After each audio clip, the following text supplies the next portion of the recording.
Querida familia, bienvenidos a un nuevo video. El día de hoy vamos a estar conversando acerca de un tema muy importante y que diferentes personas me han estado solicitando. No únicamente por el canal, incluso de forma personal me han dicho que es importante que responda o trate este tema que vamos a hablar el día de hoy porque es algo que tiene mucha actualidad en la cotidianidad, especialmente en las redes sociales. Así que empecemos. Para muchas personas, los unicitarios son hermanos en Cristo. Para otros no lo son. Y creo que las personas que realmente piensan que son hermanos en Cristo realmente es por un desconocimiento doctrinal. ¿Por qué? Porque hablan como cristianos, tienden a tener una base moral como los cristianos, pero su doctrina está muy lejana de lo que nosotros creemos como pueblo de Dios. Y es por eso que nos vemos en la necesidad de hablar de en qué creen los unicitarios. Para empezar, debo mencionar que todo lo que voy a hablar en este video no se centra en un sesgo personal, no es un ataque en contra de las personas, sino en contra de su doctrina. ¿De acuerdo? Por lo cual, la base principal de este video es afirmar que los unicitarios son una secta. Y ustedes van a decir, bueno, Brian, pero ¿qué es una secta? Muy bien, empecemos por esa definición. La Real Academia Española define secta de la siguiente manera: grupo religioso que se aparta de la doctrina que se considera ortodoxa.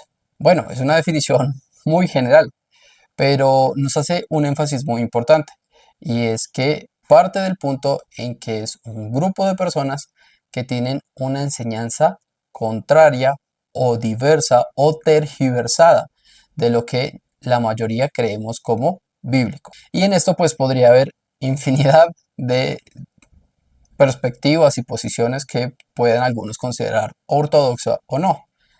Si hablamos de un aspecto histórico, claramente vemos que los unicitarios o los Jesús-solos son considerados una herejía desde el siglo III. No tenían ese nombre. Se condenó, fue la enseñanza del sabelianismo. Vamos a hablar un poco más acerca de eso en un momento.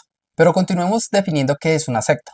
Una secta es un grupo religioso que se llama cristiano, pero que distorsionan o rechazan una o más de las doctrinas esenciales del cristianismo bíblico, tales como la humanidad y divinidad de Cristo, la salvación por la gracia mediante la fe en la persona y obra de Cristo, la Biblia como la palabra de Dios, etc.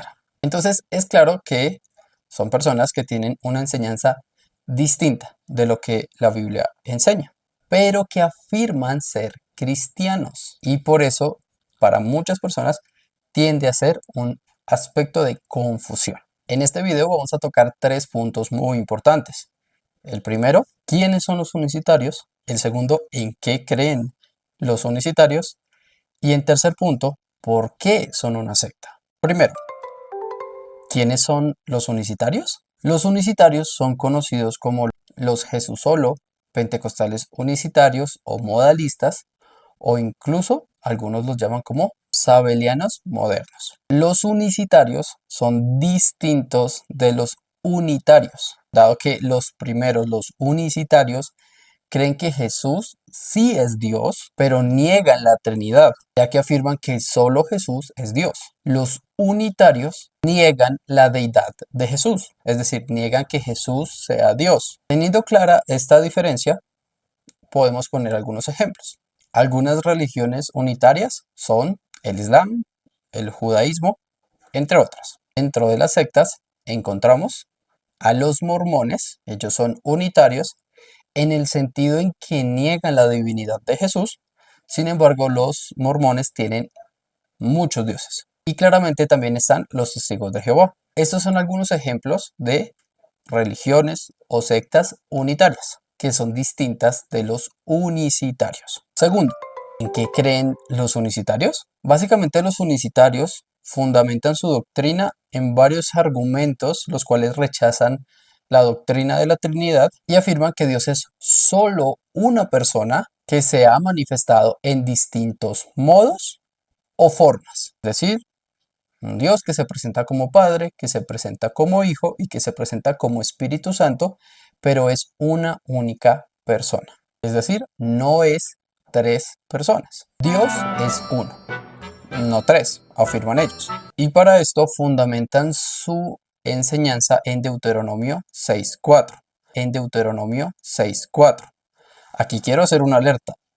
Porque usen la Biblia no significa que son bíblicos. Hacer uso de la Biblia para ser bíblicos requiere que le den el manejo y la interpretación correcta en el contexto y según los elementos de interpretación bíblica que corresponden. No necesariamente usar un versículo o usar la Biblia significa que sea un argumento verdaderamente bíblico. Y aquí vamos a hablar acerca de eso. Ellos afirman, Dios es numéricamente uno, por tanto, no puede ser tres personas distintas. ¿Por qué? Porque se basan en Deuteronomio capítulo 6, verso 4, que dice, Oye Israel, Jehová uno es. Esto es conocido como el Shema. Y ellos dicen, ven, la Biblia dice, Dios uno es. Sin embargo, hay que tener en cuenta que la palabra uno en este pasaje es la traducción del hebreo ekaj, la cual efectivamente hace referencia a un aspecto numérico de uno. Pero esto en ningún caso desecha la unidad de Dios. Es decir, no niega que sea tres personas, tal y como sucede en Génesis capítulo 2, verso 24, en donde se expresa que el hombre se unirá a su mujer y serán una sola carne.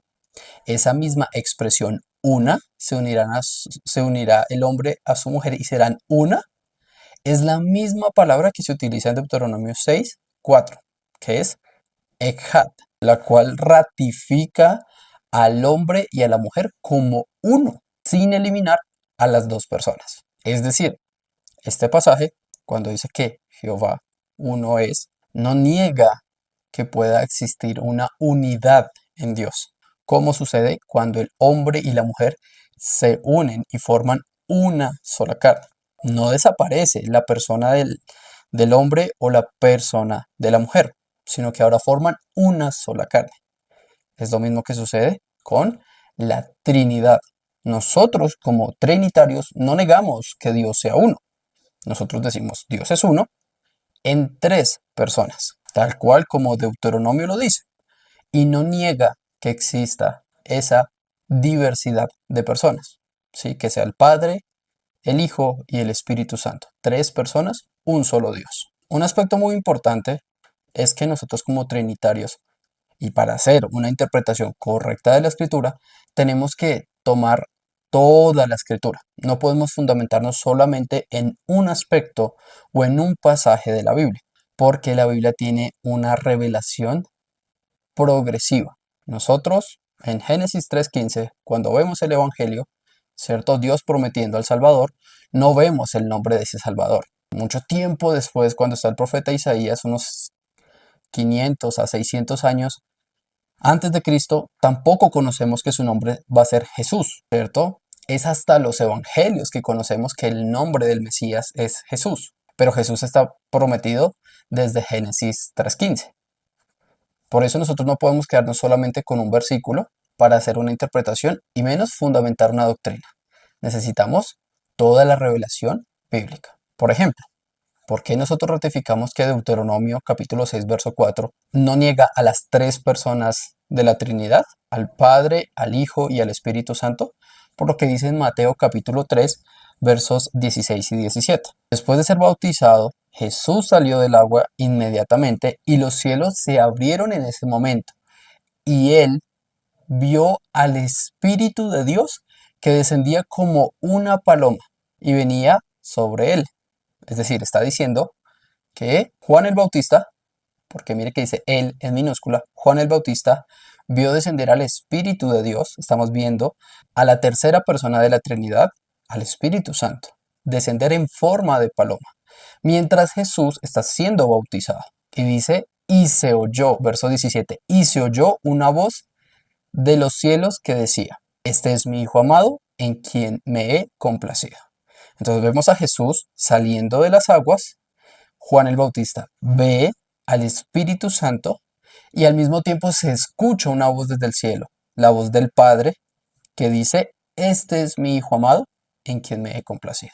Y vemos a las tres personas de la Trinidad, vemos a Dios Trino presente de forma simultánea, están los tres al mismo tiempo en el relato bíblico. Aquí hay algo que aclarar, y es que en el caso del hombre y de la mujer, ellos llegan a ser una sola carne, pero en el caso de la Trinidad, ellos no llegan a ser tres personas, dado que ellos son una única esencia, es decir, su naturaleza es ser tres, no llegan a serlo como en el caso del hombre y de la mujer, es su naturaleza, es su esencia única, que no cambia. Argumento 2. Jesús es el Padre, el Hijo y el Espíritu Santo.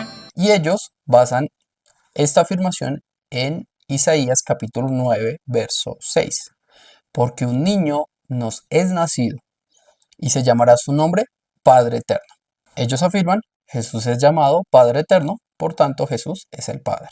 Sin embargo, debemos leer el pasaje completo, porque un niño nos ha nacido, un hijo nos ha sido dado, y la soberanía reposará sobre sus hombros.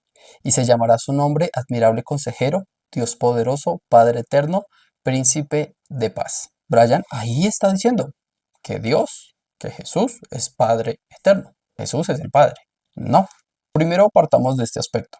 Si Jesús es el Padre, entonces el Padre se encarnó. De ninguna manera. Este pasaje lo que nos muestra es la doble naturaleza que tendrá el Hijo unigénito del Padre. Es decir, Jesús es Dios, pero también Jesús, al ser encarnado, es hombre, por lo que en su divinidad comparte la misma naturaleza o esencia del Padre.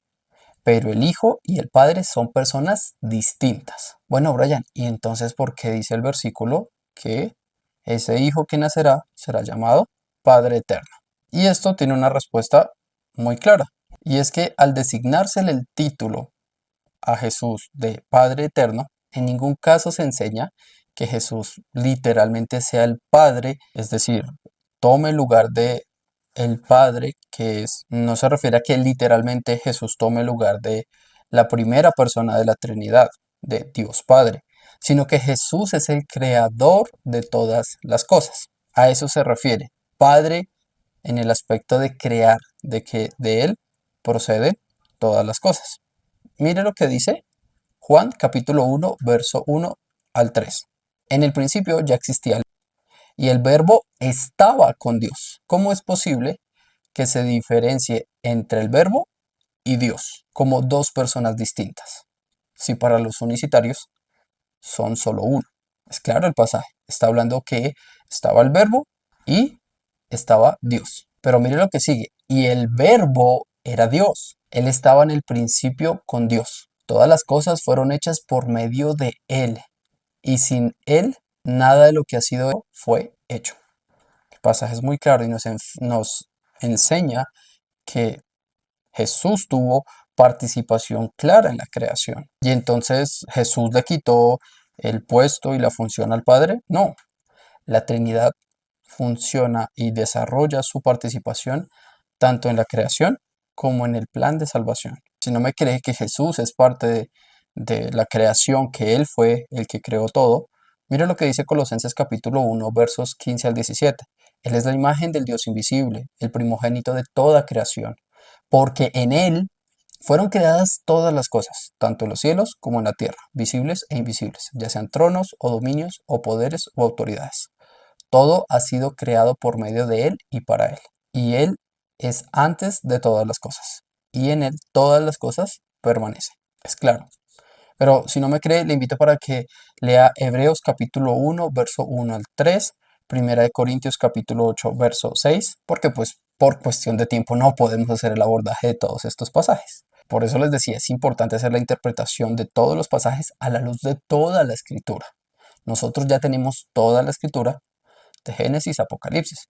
Podemos hacer esa interpretación, lo que se conoce como teología sistemática, y es conocer todo lo que la Biblia enseña. En conclusión, en este aspecto, el pasaje de Isaías capítulo 9, verso 6, pues lo que hace el título de Padre Eterno es que enfatiza en Jesús como creador del universo. Esto en ningún caso hace que Él tome lugar de la primera persona de la Trinidad, de Dios Padre, sino que enfatiza su participación en la creación. Sin embargo, son personas distintas: Dios Padre, Dios Hijo y Dios Espíritu Santo. Algunos ejemplos de que son personas distintas: por ejemplo, cuando Jesús habla al Padre, es decir, Jesús ora al Padre en Juan 17:5, lo cual no tendría sentido si Jesús es Dios y solamente es una persona. Pues entonces Jesús, ¿a quién estaba orando? ¿Jesús estaba orando a la nada? ¿Jesús estaba orando a un Dios superior a él o a alguien igual a él? Si Dios no es trino, Jesús, ¿qué estaba haciendo al orar? Porque recordemos que cuando nosotros oramos es porque reconocemos que hay alguien superior a nosotros, del cual dependemos, y precisamente por eso buscamos su ayuda, su dirección. Entonces, Jesús, ¿por qué estaba orando? Si Él es el único Dios, según los unicitarios, si no existe el Dios Padre y el Dios Hijo como personas. Desde el argumento trinitario, pues no es necesario que Jesús esté orando a la nada, sino que Jesús está orando al Padre, con quien Él es coigual, es decir, en todos los atributos es igual al Padre. Claramente Jesús en su humanidad, porque tuvo una naturaleza donde Él se encarnó, Él tomó forma de hombre, como dice Filipenses capítulo 2, y es allí donde Él depende del Padre en su humanidad. Pero Jesús es Dios, igual que el Padre. Por eso Él en su humanidad ora al Padre, buscando su dirección, buscando su voluntad. Como lo mencioné anteriormente, la Trinidad está presente tanto en el plan de salvación como en la creación. Si quieren que haga un video respecto a eso, déjenlo en la cajita de comentarios y con gusto haré ese video. Otro ejemplo de la diferencia del Padre al Hijo y al Espíritu Santo como personas. Y es que Jesús expresa humanamente una voluntad distinta a la del Padre. El ejemplo más claro de esto es cuando Jesús le pide al Padre no pasar por la cruz, pero dice: no se haga mi voluntad, sino la tuya. Le dice al Padre: ¿cómo una persona puede tener dos voluntades distintas? No tiene sentido. Esto lo expresa Lucas capítulo 21. En otro momento, Jesús expresa el ser glorificado junto al Padre, con la gloria que Él tenía con Él antes de la existencia del mundo. Claramente, no es posible que esté hablando de ser la misma persona, el Padre y el Hijo en la eternidad, porque está hablando de junto al Padre, los dos al mismo tiempo. Si no me cree, mire lo que dice Juan capítulo 17, verso 5. Y ahora glorifícame tú, Padre, junto a ti, con la gloria que tenía contigo antes que el mundo existiera. El nombre del Padre, del Hijo y del Espíritu Santo es Jesús. Ellos basan este argumento en Mateo capítulo 28, verso 19, que dice: bautizándolos en el nombre del Padre, del Hijo y del Espíritu Santo. Y también usan Hechos capítulo 2, verso 38, que dice: bautícese cada uno de vosotros en el nombre de Jesucristo. Y ahí pueden decir: ve, ¿se da cuenta, Brian? Es claro que dice en el nombre, no dice en los nombres. Y sí, yo digo amén a eso, porque nosotros creemos que Dios es uno. Si el versículo dijera en los nombres del Padre, del Hijo y del Espíritu Santo, si hablara en plural, nos hablaría de tres dioses. Eso se llama triteísmo. Nosotros no somos triteístas, somos trinitarios. Creemos que hay un solo Dios, Dios Padre, Dios Hijo y Dios Espíritu Santo. Entonces, realmente Mateo capítulo 28, verso 19, de hecho ratifica lo que nosotros creemos, que es un solo nombre en tres personas. Y van a decir: bueno, Brian, y entonces, pues, ¿por qué dice que bauticen en el nombre de Jesucristo? Y yo sé que este es un versículo fundamental para ellos, porque ellos dicen que no puede bautizarse una persona en el nombre de la Trinidad, en el nombre del Padre, del Hijo y del Espíritu Santo. Tal cual como lo dijo Jesús, curiosamente, pero ellos dicen que eso está prohibido y que hacerlo como aparece en Hechos capítulo 2. Curiosamente contradicen la instrucción de Dios mismo, de Jesús resucitado. Pero bueno, respecto a Hechos, tenemos que tener en cuenta algo muy importante, y es el contexto. El contexto nos permite reconocer que Pedro está hablando a los judíos. judíos que no creían en Jesucristo. De hecho, ellos mismos, y Pedro se los dice de frente, que ellos mismos habían crucificado a Jesús al considerarlo blasfemo por confirmar ser hijo de Dios. Es decir, uno en esencia con el Padre. En Mateo capítulo 26, versos 63 al 66, lo dice. Pero Jesús se quedó callado, y el sumo sacerdote le dijo: Te ordeno por el Dios viviente que nos digas si tú eres el Cristo, el Hijo de Dios. Jesús le contestó: Tú mismo lo has dicho. Sin embargo, a ustedes les digo que desde ahora verán al Hijo del Hombre sentado a la diestra del poder y viniendo sobre las nubes del cielo. Entonces el sumo sacerdote rasgó sus vestiduras diciendo: Ha blasfemado. ¿Qué necesidad tenemos de más testigos? Ahora mismo ustedes han oído la blasfemia.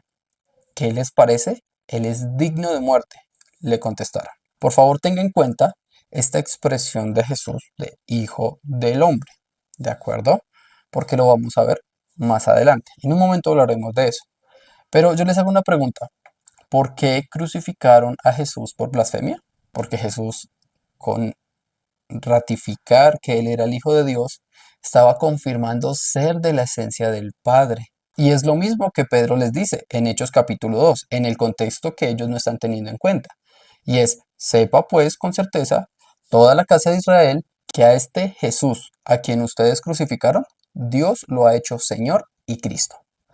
Al oír esto, conmovidos profundamente, dijeron a Pedro y a los demás apóstoles: Hermanos, ¿qué haremos? Entonces Pedro les dijo: Arrepiéntanse y sean bautizados cada uno de ustedes en el nombre de Jesucristo para el perdón de sus pecados y recibirán el don del Espíritu Santo. Si ustedes se dan cuenta, se le está dando un título de Señor y Cristo. No vamos a profundizar en este punto porque nos tomaría mucho tiempo, pero medítelo, estúdielo.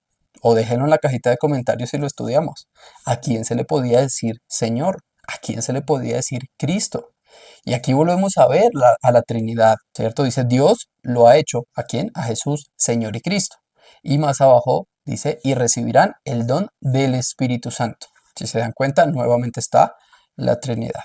Pero volvamos al punto de que fueran bautizados en el nombre de Jesucristo. De Hechos capítulo 2 podemos concluir que Pedro enfatiza en el nombre de Jesús, dado que los judíos rechazaron al Señor. Pero los apóstoles en ningún momento desobedecen a Jesús mismo, quien los manda a bautizar en el nombre del Padre, del Hijo y del Espíritu Santo. Es decir, lo que ellos están haciendo es decirles: mire, a este Cristo que ustedes crucificaron, al cual rechazaron, en nombre de él tienen que bautizarse para ser salvos. No les está diciendo que el bautismo es un requisito para salvación, porque eso sería una salvación por obras. Lo que le está diciendo es necesario que ustedes se sometan a la autoridad de Jesucristo, de quien Él es, por más de que a ustedes les cueste, por más de que ustedes nieguen quién Él es. Ustedes deben bautizarse en su nombre. No están negando, no están modificando la orden de Jesús. Pedro no es superior a Jesús. Pedro lo que les está diciendo: a ese Jesús que ustedes negaron, que ustedes rechazaron, en nombre de él tienen que bautizarse, someterse a su autoridad. No tendría sentido que Pedro estuviese contradiciendo o poniendo una regla por encima de Jesús mismo. Jesús en Mateo capítulo 28, verso 18 dice: Toda autoridad, toda potestad me es dada en los cielos y en la tierra.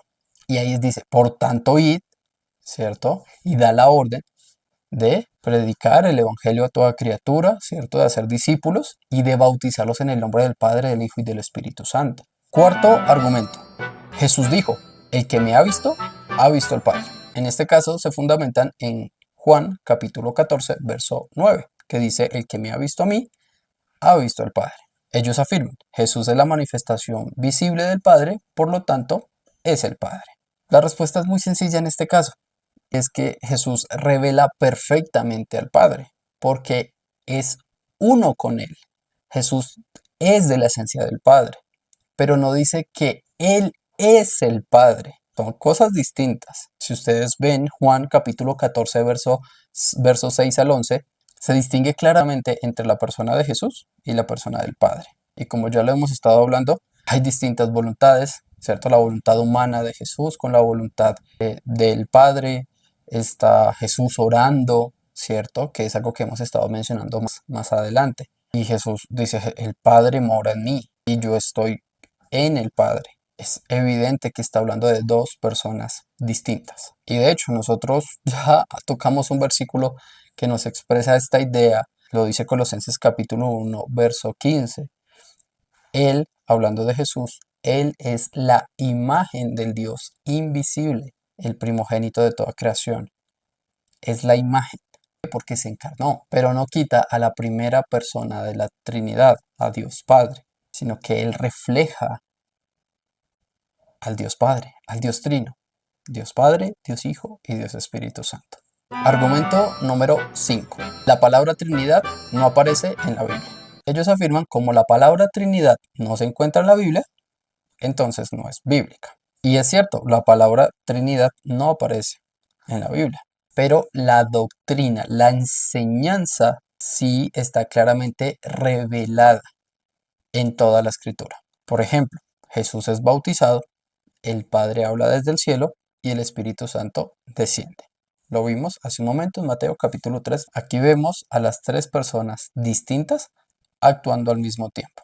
Y este argumento de que, pues, porque no aparece la palabra literal es una enseñanza no bíblica, pues no tiene sentido. De hecho, nosotros como personas hacemos muchas cosas cotidianamente que no aparecen en la Biblia. Por ejemplo, celebramos los cumpleaños, no es bíblico. Usamos redes sociales, eso no es bíblico. Tenemos tarimas o púlpitos en las iglesias, eso tampoco es bíblico. ¿Sí? Bajo esa lógica no es bíblico. ¿Es pecaminoso participar de esto? No, simplemente son cosas que se hicieron o que se implementaron, se crearon posterior a la escritura. En el caso de la Trinidad es una verdad que se enseña desde Génesis, desde la creación. Por eso Dios mismo dice, hagamos al hombre a nuestra imagen y semejanza. ¿Cómo puede Dios decir hagamos si solo Dios tiene el poder para crear? Pero adicional a eso, ¿por qué Dios se pondría al nivel de alguien para desarrollar sus planes y su voluntad? Si solo Dios crea, no puede haber una sola persona que diga hagamos al hombre a nuestra imagen y semejanza. Que no esté en la Biblia la palabra literal no significa que no sea una enseñanza bíblica. Es solamente que el concepto que se le puso fue Trinidad y surgió con el tiempo. Pero es una enseñanza que está en toda la escritura. Y les pongo otro ejemplo de Génesis, cuando Dios dice, bajemos y confundamos a estos rebeldes en Babel. ¿Sí? Bajemos, vuelve Dios a hablar en plural. No porque sean muchos dioses, es un solo Dios, pero en tres personas. Haciendo la edición del video me acabo de dar cuenta que olvidé aclarar el concepto de hijo de hombre que utiliza el Señor Jesús en Mateo capítulo 26. Y para esto debemos ir a Daniel capítulo 7, verso 13, que dice, seguí mirando en las visiones nocturnas y en las nubes del cielo, venía uno como un hijo de hombre, que se dirigió al anciano de días y le fue presentado ante él. Tengamos en cuenta que Jesús usa ese título de hijo de hombre. Y en el contexto de la visión de Daniel, el Hijo del Hombre se presenta ante el anciano de días. Y dice, y le fue dado dominio, ¿a quién? Al Hijo del Hombre. Y le fue dado dominio, gloria y reino, para que todos los pueblos, naciones y lenguas le sirvan. Su dominio es un dominio eterno, que nunca pasará, y su reino uno que no será destruido. Es a eso a lo que Jesús se está refiriendo en Mateo capítulo 26, verso 64. Jesús le contestó, tú mismo lo has dicho. Es decir, que Jesús era el Cristo, el Hijo de Dios. Sin embargo, a ustedes les digo que desde ahora verán al Hijo del Hombre sentado a la diestra del poder y viniendo sobre las nubes del cielo. Solamente Jesús, que es de la esencia del Padre, puede ser Hijo de Dios y Cristo, Hijo de Dios con mayúscula, tal cual como aparece en Daniel capítulo 7. Daniel en su visión está viendo al Padre, al anciano de días, pero también está viendo al Hijo, a la segunda persona de la Trinidad al mismo tiempo. porque el Hijo del Hombre es presentado ante el anciano de días. Y al Hijo del Hombre, que es Jesús, que en Mateo 26 confirma que se sienta a la diestra del poder, una única persona no podría ser el anciano de días y al mismo tiempo el Hijo del Hombre. La Trinidad es confirmada en el Antiguo Testamento. El anciano de días y el Hijo del Hombre, sentados en el trono de poder, Dios Padre y Dios Hijo. Por eso Jesús mismo lo dice. Y ustedes verán al Hijo del Hombre sentado a la diestra del poder y viniendo sobre las nubes del cielo. La Biblia lo aclara.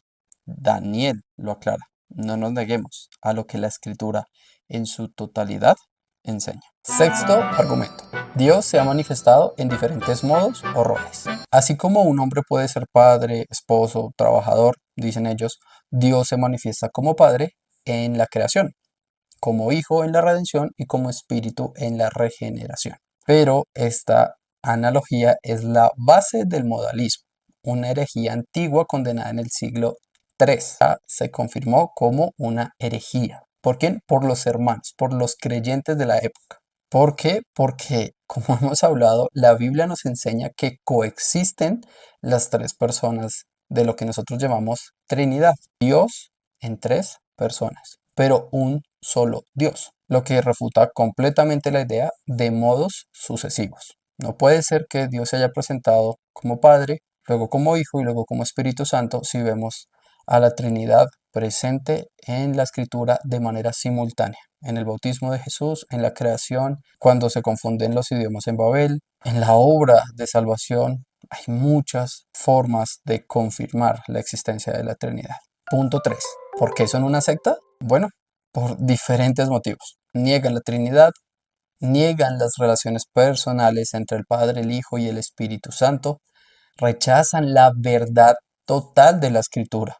Solo se quedan con pequeñas porciones y de esto hacen doctrinas, por lo que tergiversan los versículos bíblicos, además de descontextualizarlos. También replican la herejía del sabelianismo. Es una doctrina, pues, de Sabelio, fue la persona que la creó en el siglo III y pues se funda o se fundamenta en la creencia de un solo Dios que se revela bajo tres nombres diferentes y que niega, por tanto, la distinción de las tres personas y el y el misterio de la Santísima Trinidad. Esto no lo dice ningún teólogo, lo dice la misma RAE. ¿Por qué? Porque es algo muy evidente.